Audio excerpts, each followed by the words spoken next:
हरिद्वार दौरे पर सीएम पुष्कर सिंह धामी प्रतिभा सम्मान समारोह में शामिल होंगे। ये बड़ी जानकारी आप तक पहुंचा रहे हैं। सीएम धामी मेधावी छात्रों को सम्मानित करेंगे। विकास, सम्मान और समीक्षा पर फोकस रहेगा। सीएम पुष्कर सिंह धामी आज हरिद्वार दौरे पर रहेंगे। इस दौरान सीएम धामी का विकास, सम्मान और समीक्षा पर फोकस रहेगा। सीएम सुबह 11:10 पर PHEL हेलीपैड पर लैंड करेंगे, जहां उनका भव्य स्वागत किया जाएगा। 11:30 बजे सीएम धामी सरस्वती विद्या मंदिर इंटर कॉलेज रानीपुर पहुंचेंगे, जहां वो प्रतिभा समारोह में शामिल होकर मेधावी छात्रों को सम्मानित करते हुए नजर आएंगे। तो ये बड़ी जानकारी लगातार आप तक पहुंचा रहे हैं। जहां आपको बता दें, सीएम पुष्कर सिंह धामी का हरिद्वार का दौरा रहने वाला है। इस दौरान तमाम कार्यक्रम प्रस्तावित किए गए हैं। उन कार्यक्रमों में शिरकत करते हुए सीएम पुष्कर सिंह धामी नजर आएंगे। प्रतिभा सम्मान समारोह में भी शामिल होंगे। प्रतिभा सम्मान समारोह को लेकर सभी तैयारियां पूरी हो चुकी हैं।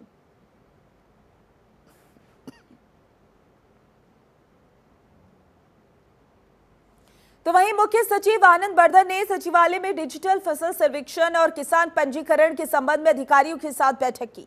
इस अवसर पर भारत सरकार के कृषक और किसान कल्याण मंत्रालय में chief knowledge adviser Rajeev Chawla भी उपस्थित थे। मुख्य सचिव ने अधिकारियों को डिजिटल फसल सर्वेक्षण में तेजी लाए जाने के निर्देश दिए। उन्होंने कहा कि सर्वेक्षण के लिए समय सीमा निर्धारित की जाए। मुख्य सचिव ने निर्देश दिए कि सर्वेक्षण को निर्धारित समय सीमा के अंतर्गत पूर्ण करने के लिए जिलेवार और तहसीलवार लक्ष्य निर्धारित किए जाए। उन्होंने कहा कि सर्वे के कार्य में तेजी लाए जाने के अतिरिक्त मैन पावर लगाई जा सकती है। उन्होंने कहा कि इससे राज्य के कृषकों की पीएम किसान सम्मान निधि के वितरण में रुकावट नहीं आएगी।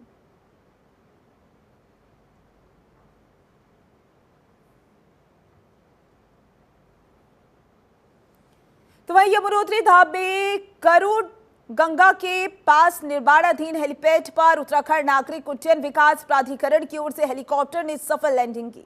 जानकारी के अनुसार युकाजा का हेली 2 दिन से वहां पर लैंडिंग का प्रयास कर रहा था, जिसे सफलता मिली है। थाना अध्यक्ष ने जानकारी देते हुए कहा कि पिछले सप्ताह जब ट्रायल चलाया गया तब हेलीकॉप्टर की लैंडिंग नहीं हो पाई, लेकिन कल हेलीकॉप्टर की कुशल लैंडिंग हो गई है। अब यात्रियों की संख्या में भी इजाफा देखने को मिल सकता है। जो श्रद्धालु आज तक यमुनोत्री धाम के दर्शन नहीं कर पाए, वे अब आसानी से दर्शन कर सकते हैं।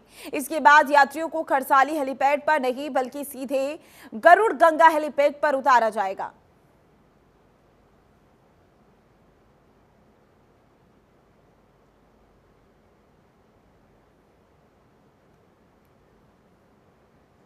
तो वहीं उत्तराखंड में 3 दिन खराब रहेगा मौसम। मौसम विभाग ने अलर्ट जारी किया है। बारिश, ओलावृष्टि और तेज हवा चलने के आसार।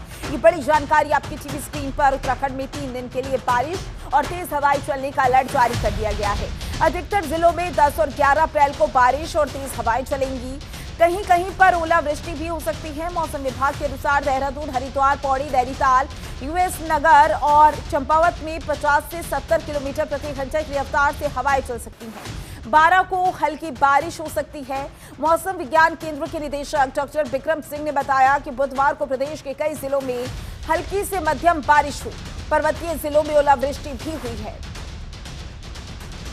ये बड़ी जानकारी आप तक पहुंचा रहे हैं। जहां उत्तराखंड में 3 दिन खराब रहेगा मौसम। बारिश, ओलावृष्टि का जो अलर्ट है वो जारी कर दिया गया है। मौसम विभाग ने अलर्ट जारी किया है। लोगों को भी सतर्क रहने के लिए कहा है। इसी के साथ बारिश, ओलावृष्टि और तेज हवा चलने के आसार भी जताए जा रहे हैं। ये बड़ी जानकारी लगातार आप तक पहुंचा रहे हैं। जहां आपको बता दें कि उत्तराखंड में मौसम विभाग ने अलर्ट जारी किया है, यानी कि आने वाले दिनों में बारिश, ओलावृष्टि की संभावना जताई है, जिसकी तस्वीरें भी लगातार सामने आ रही हैं कि वहां के मौसम में बदलाव हो रहा है। उत्तराखंड में 3 दिन मौसम खराब रहेगा और इसी के साथ लोगों को भी अलर्ट कर दिया गया है ताकि लोग 3 दिन अलर्ट रहें।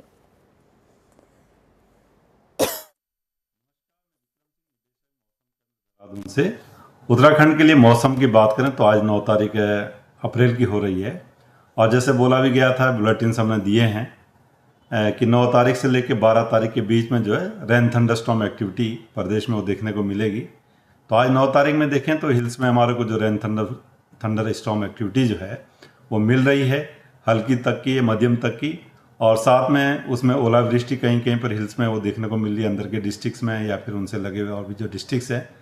और इसी तरह जो तेज़ हवाएं भी है वो भी कहीं कहीं पर मिल रही है। अब कल देखेंगे 10 तारीख को तो जो एक्टिविटी है वो प्रदेश में बढ़ेगी। तो आप ये कह सकते हैं कि हिल्स में अनेक जगहों तक में ये एक्टिविटी रहने वाली है, हल्की से मध्यम तक रेन थंडरस्टॉर्म की। और प्लेन्स में भी बात करें, मैदानी क्षेत्रों में भी, तो वहाँ पर भी कहीं कहीं पर कल होंगे। और इसी पर ज्यादा जानकारी के लिए हमारे संवाददाता हरीश खनेड़ा हमारे साथ जुड़ चुके हैं। हरीश, मौसम विभाग की ओर से 3 दिन बारिश ओलावृष्टि का अलर्ट जारी किया गया है।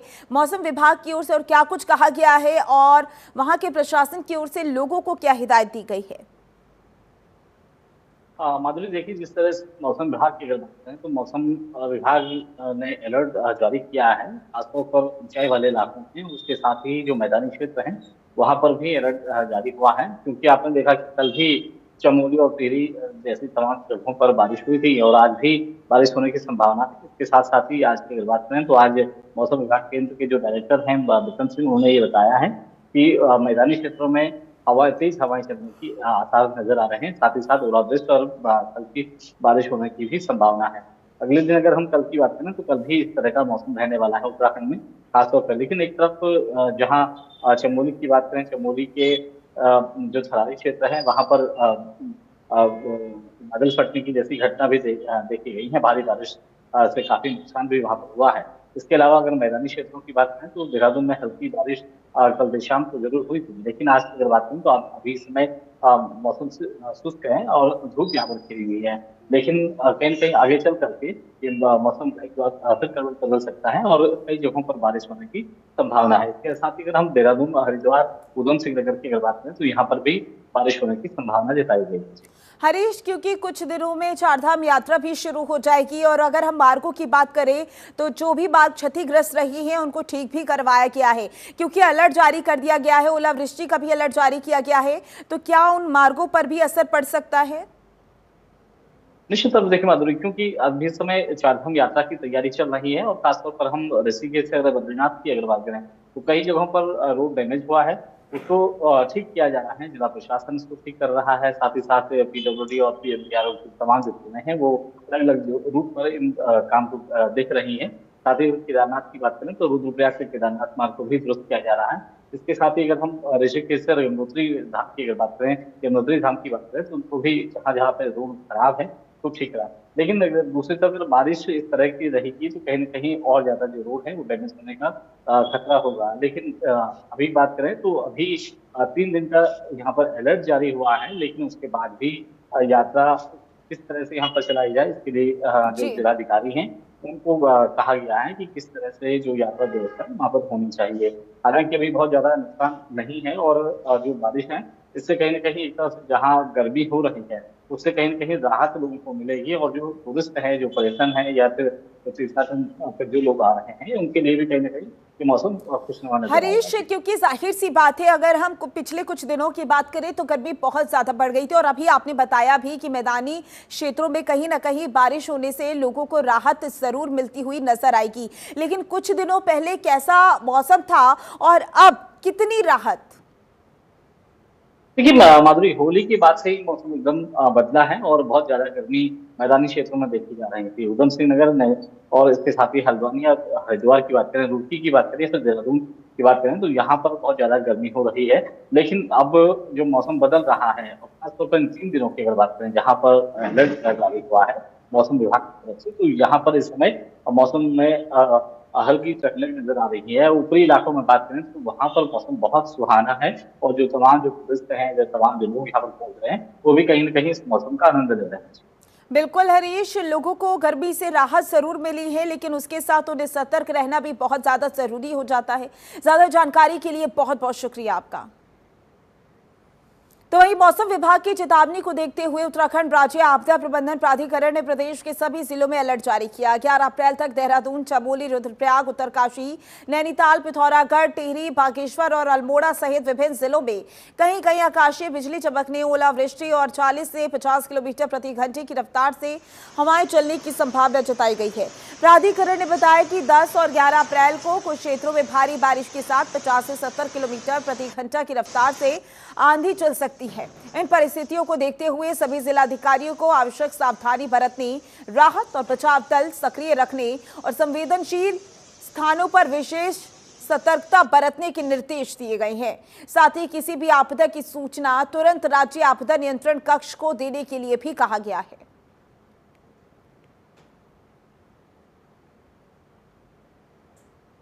तो वहीं उत्तराखंड में गर्मी के बीच झमाझम बारिश से पहाड़ों में मौसम का मिजाज बदल गया है। इसी बीच चमोली जिले में आसमानी कहर भी बरपा रहा है। देवाल मोटर मार्ग पर थराली रामलीला मैदान के समीप सिपाही गधेरे से आए मलबे की चपेट में 2 वाहन आ गए, जिसमें एक ऑल्टो कार और एक स्कॉर्पियो मलबे में दब गई। कर्णप्रयाग ग्वालदम राष्ट्रीय राजमार्ग भी नासिर बाजार के समीप अवरुद्ध हो गया। हालांकि इस दौरान किसी के हताहत होने की कोई सूचना नहीं है। जिलाधिकारी ने बताया कि जिले के थराली में बारिश के चलते गधेरा उफनाने से बाधित हुए कर्णप्रयाग थराली और थराली देवाल मार्ग को सुचारू कर लिया गया है। घटना में किसी व्यक्ति के हताहत होने की कोई सूचना नहीं है। सुबह से बारिश के कारण थराली बाजार में कुछ खड़ी गाड़ियों के ऊपर मलबा आ गया गधेरे से, और एक स्कॉर्पियो और एक ऑल्टो गाड़ी जो है मलबे की चपेट में आ गई, जिसमें कोई भी व्यक्ति बैठे नहीं थे। तो उस मलबे से मार्ग भी अवरुद्ध हो गया था और थराली ग्वालदम मार्ग में भी मलबा आने से मार्ग अवरुद्ध हुआ था। राजस्व और पुलिस की टीम ने मौके पे पहुंचकर सभी मशीनरी को मोबिलाइज करते हुए अब रास्तों को खुलवा दिया है। मार्ग सुचारू हैं और जो गाड़ियां दबी हैं उनको निकालने का काम जारी है। और स्थानीय जनता से अपील है, क्योंकि बारिश का फोरकास्ट चल रहा है, तो ऐसी जगहों में जाने से बचें जहां गधेरे अकस्मात आ जाते हैं और जिनसे नुकसान होने की संभावना बनी रहती है। तो सभी से सामान्य अपील है कि सुरक्षा अपनी देखते हुए ही अपना घर से निकलना सुनिश्चित करें और ऐसी जगहों में जाने से बचें जहां अचानक पानी का जलस्तर बढ़ जाता है। तो वहीं बदलते मौसम को देखते हुए राजधानी देहरादून में डेंगू और मलेरिया से लड़ने के लिए स्वास्थ्य विभाग ने तैयारियां कर ली हैं और विभाग की टीम भी सतर्क हो गई है। इसको लेकर देहरादून के मुख्य चिकित्सा अधिकारी ने बताया कि डेंगू को लेकर मार्च महीने में विभाग की बैठक की गई, जिसमें ये निर्देश दिए गए कि जो भी डेंगू से लड़ने के लिए जरूरी उपकरण वो हमारे पास उपलब्ध रही और 15 अप्रैल तक ये तैयारी पूरी कर ली जाए। उन्होंने कहा कि प्लेटलेट्स और खून की उपलब्धता के लिए ब्लड बैंक से समन्वय बनाया जाएगा। वहीं पैथोलॉजी लैब्स के साथ भी बैठक की जाएगी ताकि मनमानी तरीके से टेस्ट के चार्ज ना लिए जाएं।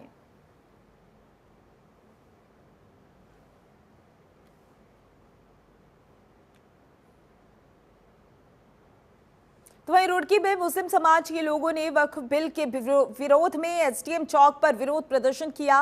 प्रदर्शन को देखते हुए मौके पर भारी पुलिस बल तैनात किया गया। प्रदर्शन के दौरान मुस्लिम समाज के लोगों ने वक्फ बिल कानून वापस लेने की मांग उठाई।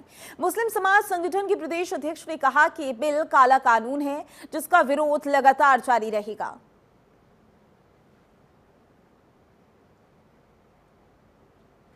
तो वक्फ बिल कानून वापस लेने की मांग उठाई जा रही है। धरना प्रदर्शन करते हुए लोग नजर आ रहे हैं, जिसकी तस्वीरें भी आप देख सकते हैं। मुस्लिम समाज के लोगों ने प्रदर्शन किया और उन्होंने ये भी कहा कि जब तक ये काला कानून वापस नहीं हो जाता हम इसी तरीके से प्रदर्शन करते रहेंगे। हालांकि वहां पर पुलिस बल की तैनाती भी देखी गई। इस प्रदर्शन को रोकने की पुलिस की ओर से कोशिश की गई, उनसे बातचीत करने की कोशिश यहाँ पर पुलिस की ओर से की गई है। लेकिन आप देख सकते हैं कि इस तरीके से मुस्लिम समाज के जो लोग हैं लगातार प्रदर्शन करते हुए नजर आ रही हैं। उन्होंने साफ साफ कह दिया है कि जब तक ये कानून वापस नहीं होगा हम इसी तरह से प्रदर्शन करते रहेंगे। हिंदुस्तान की तारीख में ऐसा कभी नहीं हुआ कि इस तरह का काला कानून जिससे संपूर्ण लोकतंत्र की हत्या हो रही हो, एक काला कानून वक्फ अमेंडमेंट एक्ट के नाम से संसद में पारित किया गया। ये कानून सिर्फ संख्या बल के आधार पर भाजपा और आरएसएस संघ की सरकार ने कराया है। हम इस कानून की मुखालफत के लिए यहाँ इकट्ठे हुए हैं। ये भी चिंगारी है जो शोला बनेगी और शोला बन के पूरे देश में फैलेगी और सरकार को वापस आना पड़ेगा। धरना प्रदर्शन किया गया है, प्रोटेस्ट किया गया है। तो उसमें मेन जो है कि अभी वक्फ अमेंडमेंट बिल जो है जो पारित हुई है पार्लियामेंट ऑफ इंडिया द्वारा, उसके विरोध में जो है समुदाय के कुछ संगठनों द्वारा जो है एक धरना प्रदर्शन और विरोध जो है किया जा रहा है। और उसके संदर्भ में जो है मुझे जो है उचित माध्यम के थ्रू जो है ज्ञापन प्रेषित करने के लिए एक ज्ञापन भी दिया गया। कई दिनों से इनका कलियर में एक प्रोटेस्ट होना था आज, तो आपने हमारी बात को माना है। आज यहाँ पर ये लोग इकट्ठा हुए ज्ञापन के माध्यम से अपनी बात जहां ऊपर शासन प्रशासन तक पहुंचाई जानी है। जॉइंट साहब ने ज्ञापन लिया है और आगे फिर उसमें जो भी आगे एक्शन लिया जाना है वो बड़े स्तर उच्च स्तर की प्रक्रिया है। तो मैं थैंक यू बोलूँगा कि इन लोगों ने बात हमारी समझी, मानी। किसी भी प्रकार का कोई एजिटेशन या मतलब अव्यवस्था वाली बात नहीं हुई। तो वहीं ग्रीष्म काल में पेयजल, विद्युत आपूर्ति और स्वास्थ्य सुविधाएं बेहतर करने के लिए जिलाधिकारी ने जिला सभागार कलेक्ट्रेट में अधिकारियों के साथ बैठक कर आवश्यक दिशा निर्देश दिए। जिलाधिकारी ने पेयजल से संबंधित अधिकारियों को निर्देश दिए कि ग्रीष्म काल में जनपद में किसी भी क्षेत्र में पेयजल की कोई समस्या ना हो। उन्होंने कहा कि जो भी पेयजल लाइन क्षतिग्रस्त और लीकेज है उनकी मरम्मत कार्य तत्परता से करना सुनिश्चित करें। उन्होंने पेयजल की समस्या के समाधान के लिए कंट्रोल रूम की स्थापना करने के लिए भी निर्देश दिए। उन्होंने कहा कि आम जनमानस के माध्यम से पेयजल किल्लत की कोई शिकायत और समस्या दर्ज कराई जाती है तो शीर्ष प्राथमिक निराकरण करा ताकि आम जनमानस से संबंधित भी असुविधा ना होने पाए। तो पेयजल विद्युत आपूर्ति को लेकर तमाम दिशा निर्देश यहां पर अधिकारियों को जारी किए गए। जिलाधिकारियों ने अधिकारियों के साथ बैठक की गई। बैठक की तस्वीरें भी निकलकर सामने आई हैं जहां पर बहुत सारे ऐसे अहम मुद्दे रहे जिनको लेकर चर्चा भी की गई। बैठक के लिए जरूरी दिशा निर्देश जारी कर दिए गए हैं। बैठक जैसे ही संपन्न हुई उसके बाद मुद्दे भी निकलकर सामने आए। खासकर ये बैठक पेयजल विद्युत आपूर्ति को लेकर काफी अहम साबित हुई, यानी कि पेयजल विद्युत आपूर्ति को लेकर अधिकारियों को दिशा निर्देश जारी कर दिए गए हैं।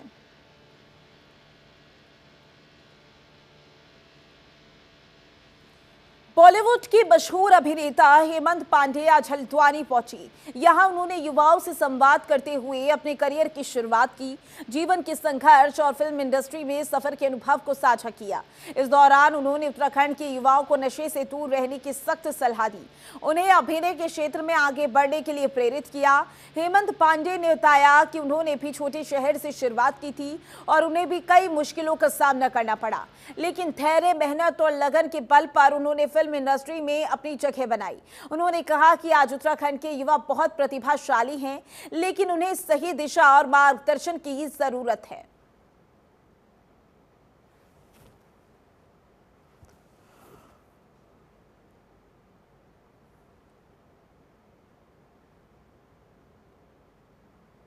तो वहीं हरिद्वार तहसील में महिला पटवारी के निजी सहायक को विजिलेंस ने 5,000 रुपए की रिश्वत के साथ गिरफ्तार किया। आरोपी ने ये रिश्वत एक व्यक्ति से दाखिल खारिज के नाम पर ली थी। महिला पटवारी मोनू भारती उर्फ मोनिका ने आरोपी को निजी तौर पर सहायक रखा हुआ है। विजिलेंस ने मामले में जांच शुरू कर दी है। विजिलेंस की ओर से दी गई जानकारी के अनुसार हरिद्वार निवासी एक व्यक्ति ने खैरवाल शाहपुर में अपनी पत्नी के नाम पर एक प्लॉट खरीदा था। इस प्लॉट के दाखिल खारिज के लिए वे लगातार 2023 से आवेदन कर रहे थे, लेकिन उनका दाखिल खारिज नहीं किया गया। इस पर उन्होंने तहसील में पटवारी के निजी सहायक से संपर्क किया। उसने दाखिल खारिज के नाम पर 5,000 रुपए की रिश्वत के साथ शिकायतकर्ता को तहसील आने के लिए कहा। अब सवाल ये कि क्या कार्रवाई सिर्फ छोटे कर्मचारियों तक ही सीमित रहेगी या फिर भ्रष्टाचार की जड़ तक पहुंचेगी। हरिद्वार तहसील में फिर एक बार सिस्टम कटघरे में है।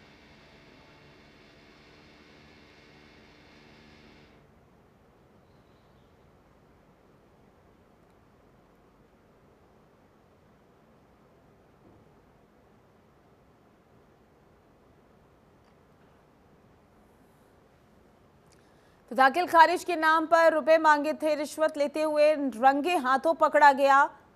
हरिद्वार तहसील में रिश्वत कांड का खुलासा हुआ, जिसके बाद अब ये देखना होगा कि किस तरीके से विजिलेंस की टीम इस पूरे मामले को लेकर कार्रवाई करती हुई नजर आएगी। महिला पटवारी को सहायक रिश्वत लेते हुए रंगे हाथों पकड़ा गया है। तो वहीं हरिद्वार के भगत सिंह चौक के पास उस वक्त अफरा तफरी का माहौल हो गया जब सड़क किनारे पड़े कूड़े के ढेर में अचानक आग भड़क उठी। आग ने देखते ही देखते पास खड़ी 2 कारों को चपेट में ले लिया और कुछ ही देर में दोनों गाड़ियां जलकर खाक हो गई। सूचना मिलते ही मौके पर फायर ब्रिगेड की जो 2 गाड़ियां पहुंची और कड़ी मशक्कत के बाद आग पर काबू पाया गया, लेकिन तब तक कारें जल चुकी थी। घटना के वक्त मौके पर खड़ी कई अन्य गाड़ियों को समय रहते हटा लिया गया, जिससे एक बड़ा हादसा टल गया। फिलहाल आग लगने के कारणों की जांच की जा रही है।